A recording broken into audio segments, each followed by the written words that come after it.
ما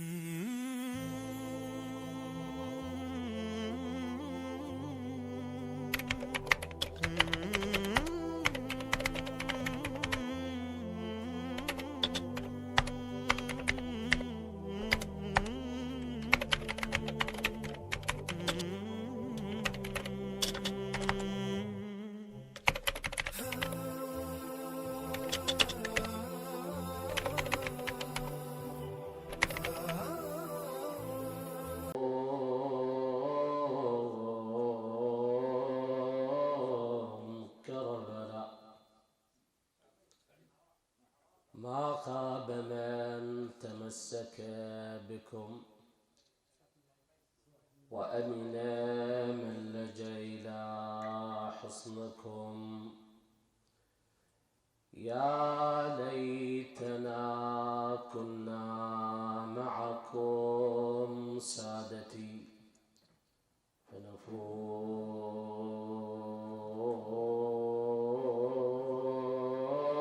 فوزا عظيما.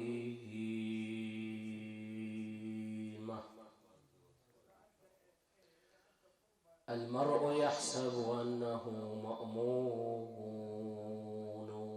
والموت حق والفناء يقين. المرء يحسب أنه مأمون، والموت حق والفناء يقين. لا تأمن الدنيا فإن غرورها خدع الأوائل والزمان خؤون.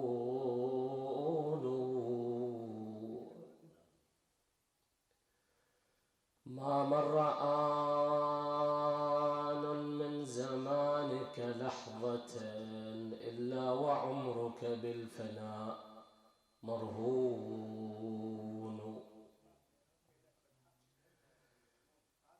وإذا بكيت لفراق أحبة فلتبكينك عينك أيها المسكين. لا بد من يوم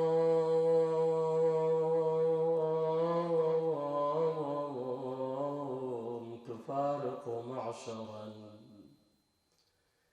كنت الوجيه فيهم وتهون.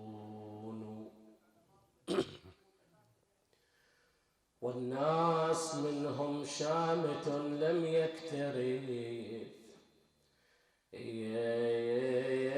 في من دهاك، ومنهم محزون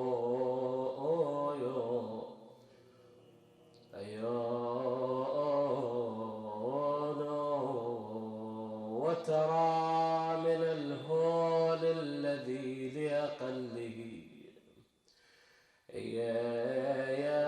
تذر الدموع له محايا. أيا آجر وعيون كأنه اليوم الذي في كربلاء يا طه النبي له حزين.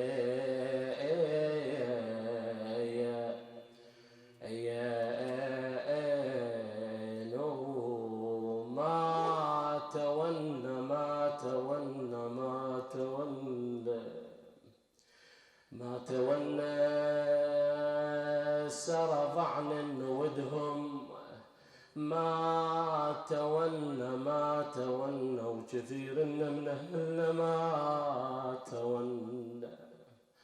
ما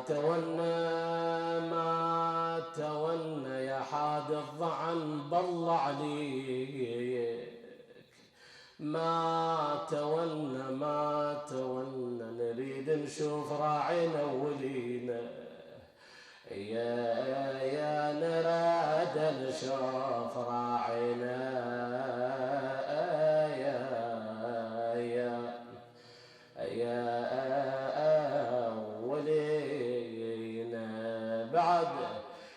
كله وانساب زحف لينا يا خويا الجيش، وانساب وما ظل شرف عند القوم، وانساب وسف يا حيف ابونا انشتب، وانساب وشبت بالخيم نيران وميه، يا وشبت بالخيم نيران يا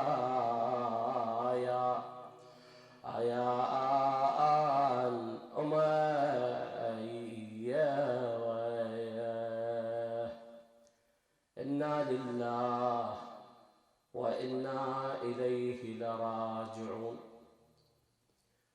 قال الله تعالى في كتابه الكريم: بسم الله الرحمن الرحيم. قل إن الموت الذي تفرون منه فإنه ملاقيكم ثم تردون إلى عالم الغيب والشهادة فينبئكم بما كنتم تعملون. صدق الله العلي العظيم. الآية المباركة وردت في سورة الجمعة وصورت نهاية الإنسان. في الحديث العلمي يعبرون عن الموت هو توقف الأعضاء الحية عن وظائفها، توقف القلب، توقف الرئة، توقف الكلى. ولكن هل هناك من وقف هذه الأعضاء؟ بما أنهم لا يؤمنون بالله سبحانه وتعالى الجواب مبهم كلا.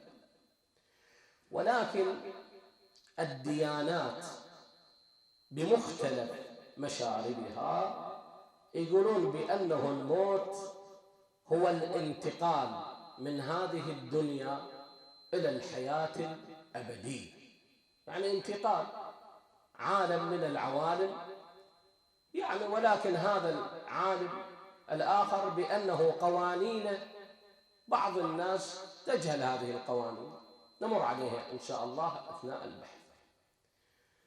النكتة في الآية المباركة ورد فيها تأكيدين، لأنه نحن نعلم بأن الحروف المشبهة بالفعل إذا جاءت تؤكد، تدل على التوكيد يعني. فلذلك قالت الآية: قل إن الموت، كأنما تقول الآية ترسل بأنه هذا الموت قانون عام، ماكو واحد نبي من الأنبياء معصوم من المعصومين أو روح ملك من الملائكة إلا ويطرأ عليها هذا القانون إلا الله سبحانه وتعالى. هذا القانون لا يشمل المولى، لأنه هو الذي وضع هذا القانون، قانون الموت.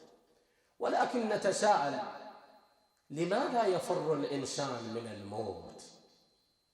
وهل الفرار لجميع الناس؟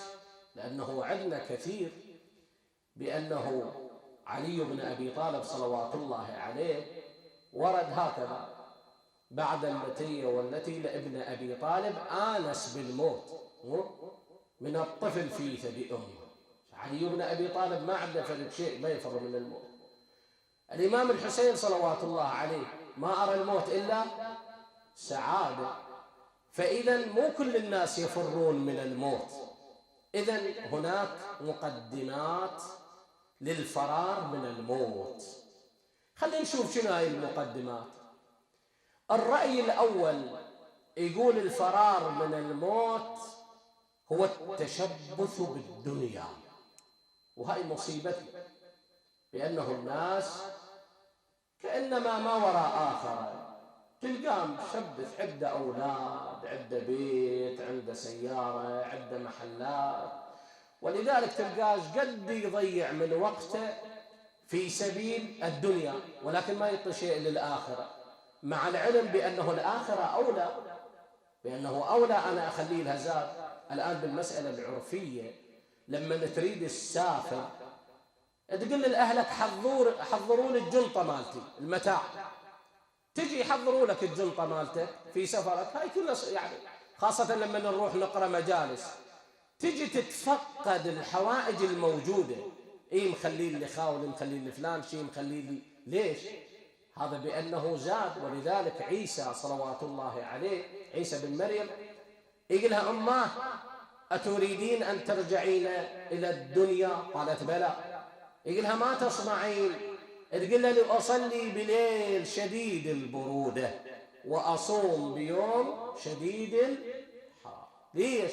تقول له لأن الطريق طويل ومخيف، يعني مو فرد، حياة أبدية.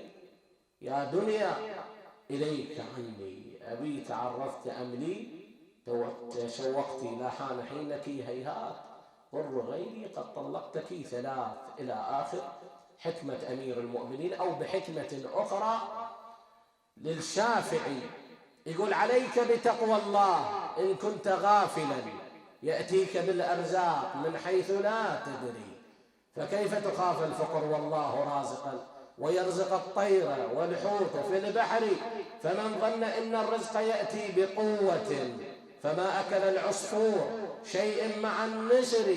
محل شاهد شو يقول؟ يقول تزول عنك الدنيا كأنك لا تدري، وإذا جن عليك الليل هل تعيش إلى الفجر؟ فكم من صحيح مات بغير علة، وكم من سقيم عاش حين من الدهر، وكم من فتى أمس وأصبح ضاحكا وأكفانه بالغير تنسج وهو لا يدري، فإن عشت 1000 و2000 من الدهر لا بد من يوم تسير إلى القبر. ما بيها مجال.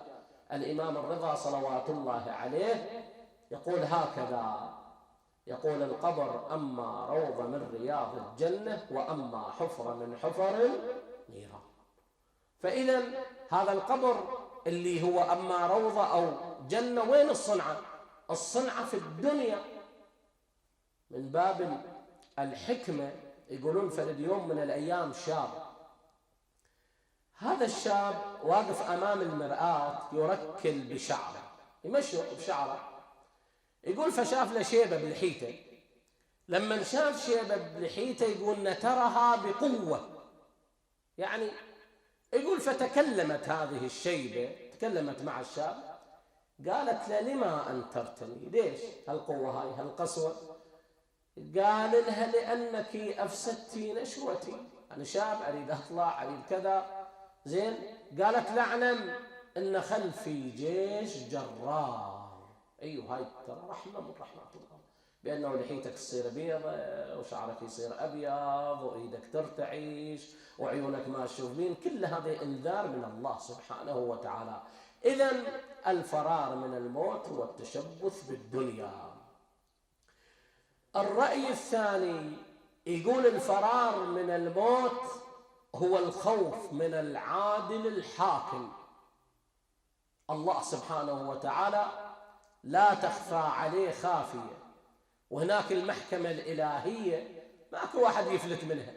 شوف ايش قد نتكلم احنا الآن، احنا لما نجيب أعمارنا واصلين 40 فوق 40 ونخلي عمرنا على الطاولة ونبدي نقسمه، يعني هالعمر هذا قول ايش قد عايش أنا؟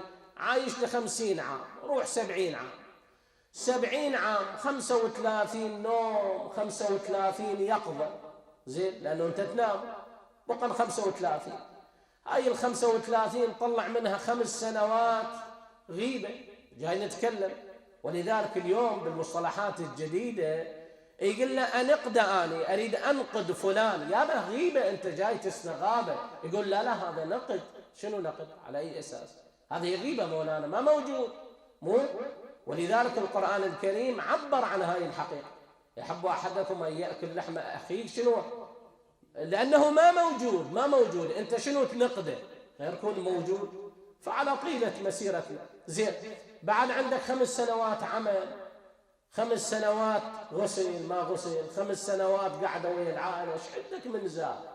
ولذلك صلوات الله عليه يقف أمير المؤمنين ما مضمون الحكمة، يقول لهم السلام عليكم يا أهل القبور الدارسة، أما النساء زوجت، الديار سكنت، الأموال قسمت، هذا خبر ما عندنا فما خبر ما عندكم.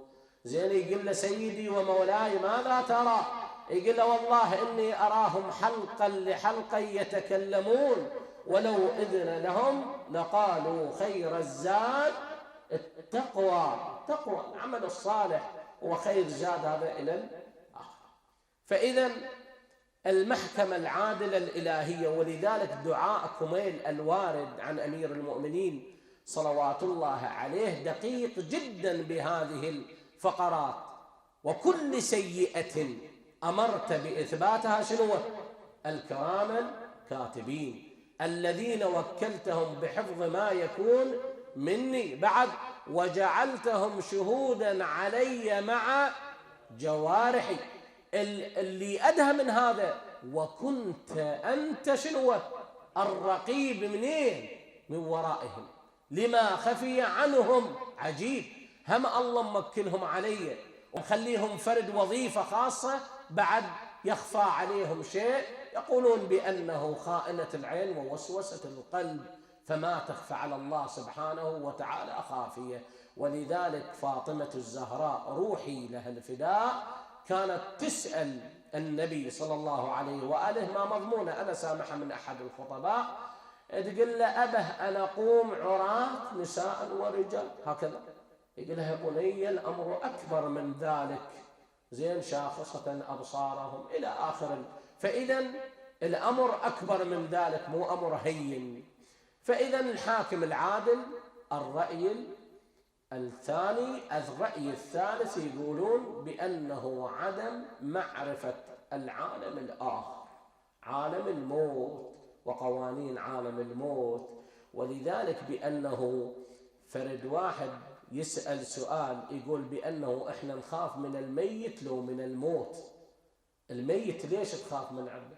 زين، فلذلك يسأل الإمام الباقر صلوات الله عليه، يقول له لما مضمونها يا ابن رسول الله لماذا الأموات ناس مفتحة أعينهم، ناس مطبقة أعينهم؟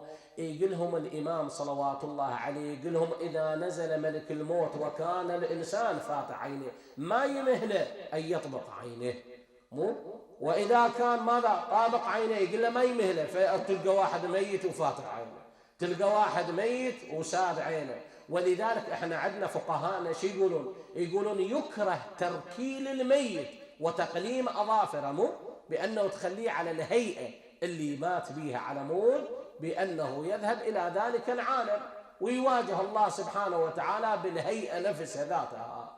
فالآية دقيقة جدا، لاحظوا أحبتي الأعزاء وأنتم خطباء لا يخفى عليكم هذا، بأنه يقول قل إن الموت الذي تفرون منه فإنه شنو؟ ملاقيكم. ليش؟ لأن الليل والنهار يتسابقان. الآن إحنا واحدنا يلتفت الواحد يقول له اليوم ايش قد بالشهر؟ يقول له والله هل قد بالشهر اليوم هل قد بالأسبوع اليوم كذا، كأنما تحس أكو تسارع بالأيام بالأشهر فأكو سرعة بمن؟ بالأيام. على كل حال فملاقيكم، لأنه العمر يتقدم. واحد يقول لك يمتى يجي الشهر الفلاني أنا أريد أستلم مرتب كذا، واحد يقول يمتى تجي المناسبة بعد 2-3 شهور، وهذا كله من عمرك.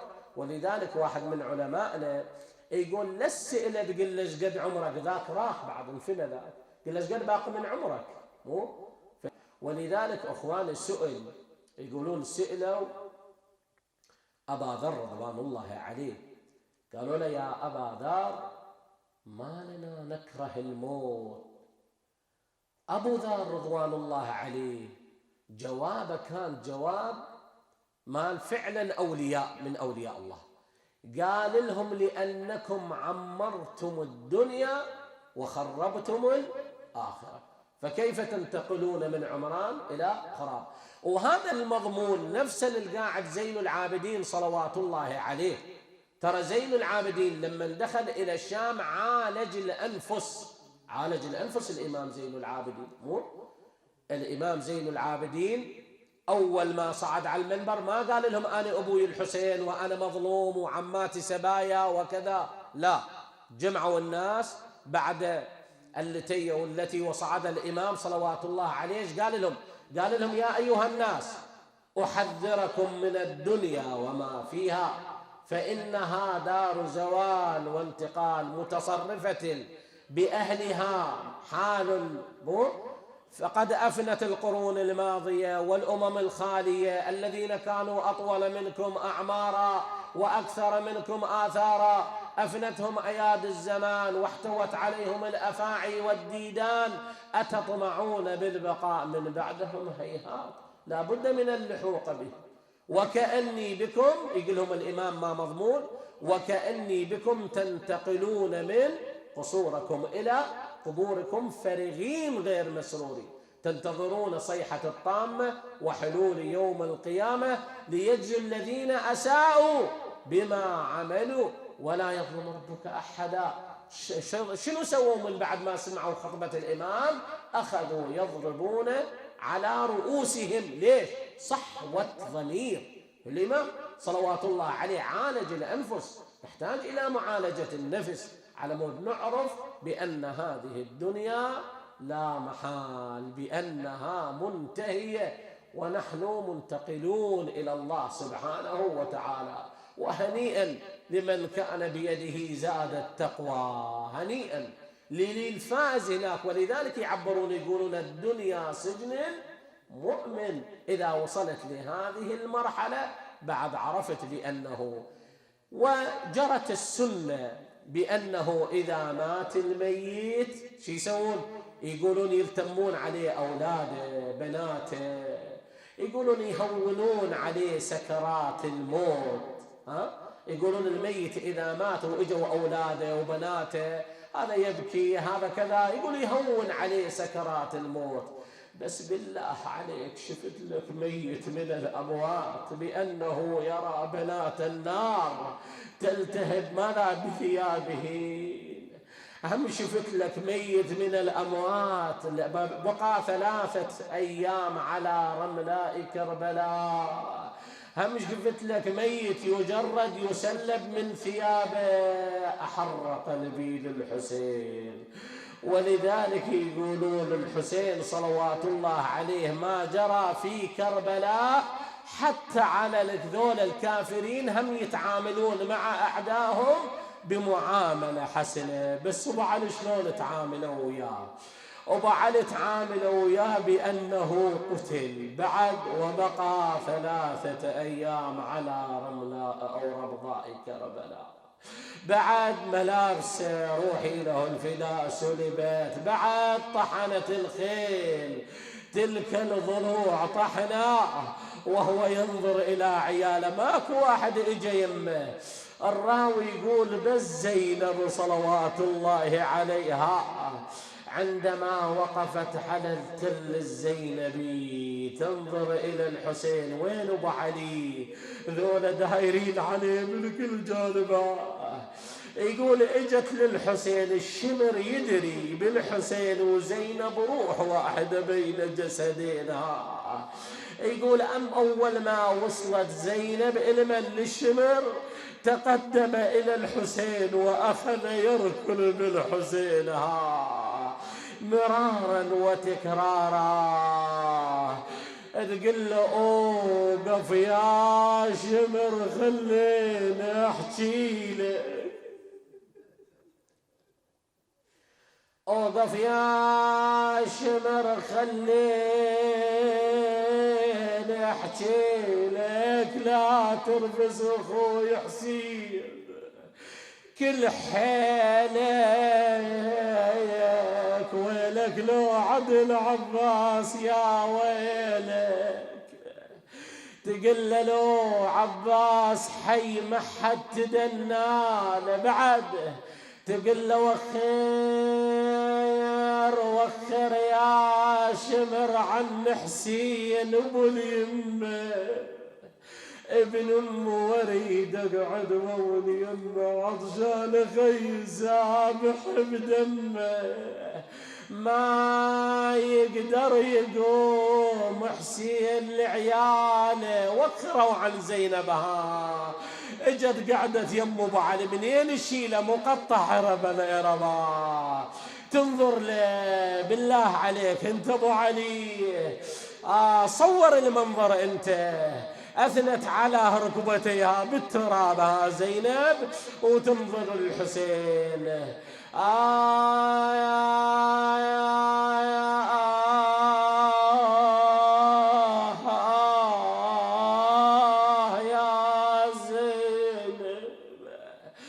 قعدت يم اخوها تقول له انا اختك، عمت عين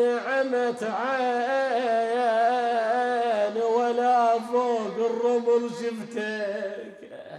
تقول له لو اقدر اشيلك للخيم شلتك، لكن يا اخي مقطع وصالك ويلاه يا لكن يا أخي يا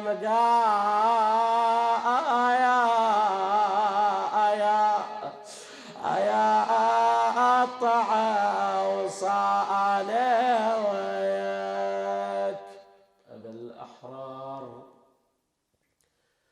ندعوك يا سيدي بالشفاعة يوم لا ينفع مال ولا بنون. يا الله ربي نسألك وندعوك ونتوسل إليك بكلماتك التامات، فرج عنا يا الله. اللهم شاف المرضى، ارحم الموتى، من علينا بالخير والعافية والصحة والأمان يا الله. اللهم احمي العراق وأهله. اللهم بمحمد وآل محمد الأخوة الجالسين في هذا المأتم تقبل اللهم أعمالهم فردا فردا. اللهم شافي مرضاهم، اللهم احفظ أهلهم فردا فردا، اللهم ارزقهم من خير الدنيا يا الله. اللهم بمحمد وآل محمد المؤسسين والقائمين على هذا المأتم وفقهم لخدمة الحسين يا الله. اللهم أمد في أعمارهم بمحمد وآل محمد وإلى شرف النبيين وشيعة أمير المؤمنين ومن مات على حب الإيمان، لا سيما العلماء والسادات، أمواتكم أمواتنا أموات السادة البعاج. رحم الله من قرأ الفاتحة مشفوعة بذكر محمد وآل محمد.